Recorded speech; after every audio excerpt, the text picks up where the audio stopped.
हा काही पहिला पाऊस नाहीये. साधारणपणे 5 की 6 मेला पहिला पाऊस होऊन गेला. मागच्या आठवड्यात देखील मला आठवतं पाऊस पडल्यावर अंधेरी सबवे पूर्णपणे भरून गेला होता, साकीनाक्याचे हाल झाले होते. आज साधारणपणे आपण पाहतो दक्षिण मुंबई असेल, मध्य मुंबई असेल, इथे जोरदार पाऊस आहे. मेट्रो आचार्य यात्रे स्टेशन आता आम्ही पाहणी करण्याचा प्रयत्न केला, मग आम्ही काही खालती गेलो नाही, कारण काय नेमकं पडते तिथे हे कळतच नाही. आणि तिकडच्या तर सर्व्हिस बंद झाली. मेट्रोने सांगितलं की सांडपाणी घुसलंय आणि प्रोटेक्शन वॉल फुटलीय. मग उद्घाटन कशाचं केलं तुम्ही? 2 आठवड्यापूर्वी जे काही नाटक केलं ते कशासाठी केलं? का घाई लावली होती तुम्ही? तसंच ब्रिज कॅन्डीला आपण पाहतोय वॉर्डन रोडला कॉन्क्रीटचा रस्ता आत्ता कुठे झाला नाही, त्याच्या बाजूचा रस्ता खचला आहे. हिंदमाता गेले 2 वर्ष इथे पाणी तुंबायचं नाही. तसं पाहिलं गेलं तर वर्षानुवर्ष आपण इथे यायचो. सखोल हा पूर्ण परिसर आहे आणि पाणी तुंबायचं आधी. प्रत्येक वर्षी आपल्याला वाटायचं पुढच्या वर्षी होणार नाही, पण 2021 साली जे आम्ही काम सुरू केलं 22 पर्यंत ते पूर्ण करून हिंदमाता असेल, गांधी मार्केट असेल, इथे उर्मिलाताई स्वतः आहेत, त्या देखील नगरसेवक असताना त्यांनी पाहिलेलं आहे की गेले 2-3 वर्ष हा पूर्ण परिसर पूरमुक्त होता. मग नेमकं असं काय झालं की आता आपण पाहतोय आपल्या मागे आता जनरेटर लावला, पण इथे पंपच लावले नाहीयेत. जे इकडचे होते ते पंप दुसरीकडे नेले. कशासाठी होतं हे? का म्हणून होतंय? मुंबईचे हाल का होते तसे? दुसरी गोष्ट म्हणजे आपल्याला आठवत असेल गेले 2 वर्ष मी सातत्याने रस्त्याचा घोटाळा हा लोकांसमोर आणत होतो. मध्यंतरी अध्यक्ष राहुल नार्वेकर यांच्याकडे देखील बैठक झाली, पण कुठेही काही सुधारणा झाली नाही. मातूर उत्तरं दिली गेली. पण एकंदर आपण पाहतोय मुंबईचे हाल भाजपच्या हाती झालेले आहेत हे दिसतं.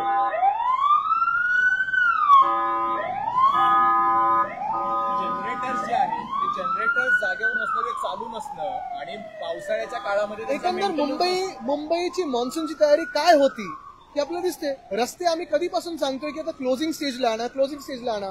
एकतर जे एशन्सीनी सांगितलं होतं खोटारडेपणा त्यांचा लोकांसमोर आला. ग्रीन कार्पेट घालून नाले सफाईची पाहणी असेल, इकडे असेल तिकडे असेल.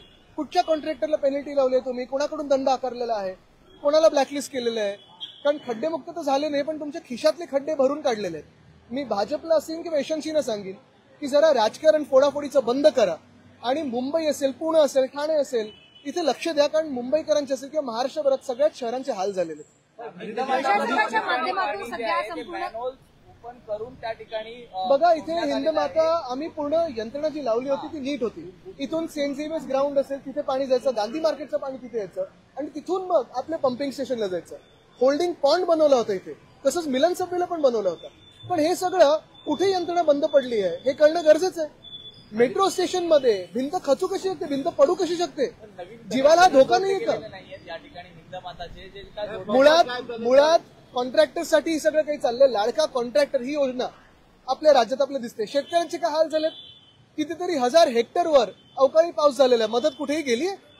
नालेसफाईची पाणी केली त्यावेळेस ते म्हणाले की 85% नालेसफाई आम्ही केली.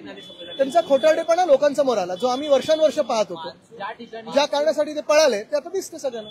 पूर्व बैठक जी घ्यायला पाहिजे पालकमंत्र्यांवर ती देखील झालेली नाहीये. पालकमंत्री तुम्ही पाहताय ह्या राज्यामध्ये भाजप असेल, एशन्सी असेल किंवा दादांचा गट असेल, पालकमंत्र्यांमध्ये कोण कुठच्या जिल्ह्यावर मालक बनेल एवढंच भांडण चालतं. कोणाला काय बंगले मिळतील, नवीन गाड्या का नाही आल्या ह्याच्यावर खर्च होत आहे. नाशिकचा पालकमंत्री का? तर कुंभमेळा तिथे असणार आहे. पण कामाकडे कोणाचं लक्ष आहे? खरं पालकमंत्री असतील आज रस्त्यावर दिसायला पाहिजेत. आरोप न करता त्यांनी गेल्या 2-2.5 वर्षात काय कामं केलेत हे आपल्याला कळायला पाहिजे. अंधेरीचं तुम्हाला उदाहरण देतो ना. अंधेरी असेल, अंधेरीमध्ये गेले 10 वर्ष काय जास्तीच असेल भाजपचे नगरसेवक, गेले 10 वर्ष काय जास्तीच असेल भाजपचे आमदार. मग गोखले पुलाचा घोटाळा केला कोणी? काल जे अंधेरी सबवे आपण पाहतोय मागच्या आठवड्यात भरलं होतं ते कोणामुळे भरलं? का नाही तिकडच्या जनतेला हे काही उत्तर मिळत आहे? टीका करणं खूप सोपं असतं, पण आम्ही जसं रस्त्यावर उतरायचो, बरं प्रत्येक बैठक जेव्हा आमची व्हायची, फ्लड कशामुळे होणार, कुठे फ्लडिंग स्पॉट्स आहेत हे आपल्याला कळायचं. तिथे आम्ही पंप लावायचो, आधी नियोजन करायचो. कुठे दिसतं तुम्हाला नियोजन? नेपिन्सी रोड म्हणजे जिथे मुख्यमंत्री वगैरे सगळे राहतात तिथे पाणी तुंबायला लागलं पहिल्यांदा मुंबईच्या इतिहासात. म्हणजे काय नक्की यंत्रणा लावली तुम्ही मुंबईमध्ये याचं उत्तर आम्हाला मिळालं पाहिजे. आणि बीएमसी ही पूर्णपणे गेले 3 वर्ष मुख्यमंत्री कार्यालयातून आणि नगरविकास कार्यालयातून चालते. मग कोणासाठी चालतंय हे देखील आम्हाला उत्तर मिळालं पाहिजे. मंत्रालयाच्या गेटवर आहे, केएम हॉस्पिटलमध्ये गेलेलं आहे, बीएमसी ऑफिसमध्ये गेलेलं आहे, असंख्य जागी गेलेलं आहे. आदित्य जी, हिंदी में बताइए, जिस तरीके से मेट्रो स्टेशन बंद करवाना पड़ा, जिस तरीके से रास्तों पर जलभराव दिख रहा है, हिंद माता में तो कोई जनरेटर भी नजर नहीं आया, जिस तरीके से रास्तों पर कचरा कूड़ा जो है वो सामने आया, एक तरीके से बीएमसी फेल हुई है। पहली सिर्फ बारिश बीएमसी नहीं तो ये भाजपा की सरकार जो है पूरी फेल हो गई है। पिछले 3 साल से महाराष्ट्र में गद्दार गैंग और भाजपा साथ में काम करी है। बीएमसी के चुनाव नहीं हुए, कोई नगर सेवक नहीं है, कोई महापौर नहीं है, और इसी के कारण नगर विकास डिपार्टमेंट से हो या मुख्यमंत्री के ऑफिस से हो, ये सारी बीजेपी और बीएमसी चलते आई है। लेकिन आज हम देख रहे हैं बीएमसी के जो हाल मुंबई के देख रहे हैं, ये सारे हाल भाजपा ने किए हैं, यशवंत ने किए हैं, इन्हें एकनाथ शिंदे ने किए। उनका झूठापन ये सारे लोगों के सामने आया है। हम ये कहते आए 2 साल से, मैं कहता हूं शायद अकेला विधायक हूं जो कहता है कि रास्ते में घोटाला हुआ है। उसका प्रूफ आज आप देख रहे हैं, बांद्रा वेस्ट हो, दहिसर हो, अंधेरी हो, काफी सारी जगह पे रास्ते ऐसे ही पड़े हुए, खोद के रखे हैं, कुछ आगे काम नहीं हुआ है, पानी वहां जम गया है। हिंद माता जो 2 साल पहले 3 साल पहले हमने फ्लड प्रूफ किया था यहाँ पंप्स लगा के, आज हम देख रहे हैं दूसरी तीसरी बारिश में भर गया है, हल्की सी बारिश में भर गया है। एल्फिंसन से मैं आया, वहां पानी भर गया है। मेट्रो स्टेशन जिसका अनावरण 2 हफ्ते पहले हुआ, वहां एक वॉल कोलैप्स हुई है। तो क्या ये जिंदगी को धोखा नहीं है? मुंबईकरों को धोखा नहीं है? धोखा जीवन को तो है, लेकिन धोखा भी दिया गया है, ये भाजपा ने दिया है। आपको क्या लगता है? नाले सफाई अगर आप देखें तो नाले की सफाई पूरी नहीं हुई। काफी सारे जगह पे गटार से जो सारे गंदगी वो निकाल के बाजू में रख दी है, लेकिन साफ नहीं की है। ये किसने धोखा दिया है? किसने पैसा खाया है? भाजपा ने खाया है।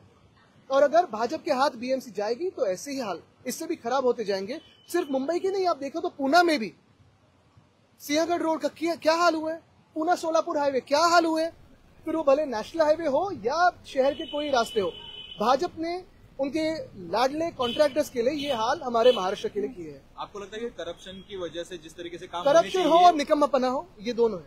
3 साल हुए बीएमसी के चुनाव नहीं हुए, उसका भी नतीजा लग रहा है। बिल्कुल, ये सारे सीएमओ से काम होते हैं, नगर विकास खाता से होते हैं। ये सारे जो हाल मुंबई के देख रहे हैं, इससे जवाबदार सरकार, राज्य सरकार, जिम्मेदार राज्य सरकार। सर्कलला पण जनरेटर चालू नव्हते, त्यामुळे पंप जे होते उर्मिला काही मला सांगत होते ते देखील घेऊन गेले, पंप गायब झाले।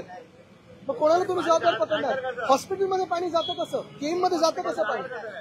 आदित्यजी जनरेटर व्हॅनमध्ये आता डिझेल भरतात। आदित्य आप देख सकते हो कि जनरेटर वैन में अभी डीजल भरा जा रहा है। आता डिझेल भरतात। डिझेल भरतात आता, अभी डीजल भरा जा रहा है। आणि हे पाऊस सतत झाल्यानंतर पावसाचं आवरायला आलं। आणि एकनाथ शिंदे जे बोलतात त्यांचा खोटारडेपणा हा लोकांसमोर आलाय। ते नुसतं पैसे जे वापरतात ते लोकांना फोडण्यासाठी वापरतात, कधीतरी लोकांच्या हितासाठी करावं। प्रशासकाच्या माध्यमातून गेल्या 2.5 वर्षापासून कामकाज सुरू आहे। जर महापौर असतं तर चित्र वेगळं असतं का मुंबईचं? निश्चितपणे, कारण जेव्हा नगरसेवक असतात तेव्हा लोकांना कुठेतरी जाऊन प्रश्न विचारण्याचं एक माध्यम असतं, नगरसेवकांना देखील माध्यम असतं। आज आपण पाहतो उर्मिलाताई, तुम्ही किती वर्षात नगरसेवक नाहीयेत? 3 वर्ष, बरोबर आहे। जेव्हा तुम्ही नगरसेवक होता तेव्हा आम्ही सगळेच इथे यायचो, आपण पाहायचो, पाहणी तर करायचो, पण त्याच्यानंतर आपण एकत्र सगळे मिळून उद्धव साहेबांच्या विजनमुळे हिंद माता फ्लड फ्री केलेला, मिलन सभेचं देखील असंच केलेलं आपण, पण त्या कामाचं पुढे काय झालं हे आम्हाला माहित नाही। मिठी नदी गाळ प्रकरणी जो गुन्हा दाखल केलेला आहे त्यात आता 100% करा, आणि जे कोणी असतील त्याच्यात दोषी त्यांना तुम्ही फासावर लटका। तुम्हाला एक सांगतो मी, मिठी नदीचा घोटाळा असेल किंवा रस्त्यांचा घोटाळा असेल, गेले 3 वर्ष सरकार कोणाचं आहे, आणि जे गेल्या 25 वर्षात झालं नाही ते ह्या वर्षी कसं व्हायला लागलं? भाजपचा मुख्यमंत्री डोक्यावर बसल्यानंतर कसं व्हायला लागलं? म्हणजे मुंबईकरांचं कोणी असेल ना, कोणी कोणाची चौकशी करावी। माझं मत हेच आहे, जे कोणी दोषी असतील त्यांना निश्चितपणे आत टाकावं, कारण आमच्या मुंबईकरांचे हाल आम्ही सहन करणार नाही। भाजपचं सरकार आल्यानंतर हे सगळे घोटाळे व्हायला लागलेले आहेत, आणि हे सगळे आपण पाहतोय मुंबईकरांचे हाल, भाजपचा महाराष्ट्र द्वेष ह्याच्यातून बाहेर येतो। शिवसेनेला टार्गेट करण्यासाठी अशा पद्धतीचे ईडीचे गुन्हे दाखल बघा, मग आम्हाला काही टार्गेट करण्यासाठी तुम्ही काय येतात इथे रस्ते खोदून ठेवलेत? आम्हाला टार्गेट करण्यासाठी काय मुंबईत पूर आणला तुम्ही? आम्हाला टार्गेट करण्यासाठी कचऱ्याचा तुम्ही घोटाळा करून ठेवलाय? आम्हाला टार्गेट करण्यासाठी अदानीच्या घशात धारावी टाकली? करा टार्गेट, पण मुंबईकरांचे हाल नका करू। आशिष शेलारांनी ट्विट केले, ते म्हणतात की मुंबईची बघा, त्यांच्यावर बिचारांवर ज्यांच्यावर परिणाम झालाय त्यांच्यावर मी बोलत नाही। त्यांना सरकारमध्ये पण बाजूला गेले, 2.5 वर्ष टाकले, त्याच्या आधी टाकलं होतं मी त्यांच्यावर, मला खूप सहानुभूती आहे त्यांच्याबद्दल। पण एक महत्वाचं आहे की गेले 25 वर्ष, साधारणपणे 97 ते 2017 पर्यंत भाजपा आमच्या सोबत सत्तेत होती, सोबत नाही तर उपमहापौर, इम्प्रुव्हमेंट कमिटी, शिक्षण समिती, बीएसटी समिती त्यांचे अध्यक्ष असायचे। प्रश्न कोणाला विचारणार? जे आज आमदार आहेत ते तेव्हा नगरसेवक होते, या समित्यांवर बसले होते, काढा रेकॉर्ड। पण आमच्या 25 वर्षात असे कधी मुंबईचे हाल झाले नव्हते। आम्ही एकटे जेव्हा होतो सरकारमध्ये तेव्हा पण मुंबईचे हाल झाले नव्हते। भाजपा जेव्हा महाराष्ट्रावर सत्ता काबीज करून ईव्हीएमच्या आशीर्वादाने बसली आणि प्रशासकाच्या माध्यमातून मुंबई राज्य करायला लागली, तेव्हा हे हाल झाले।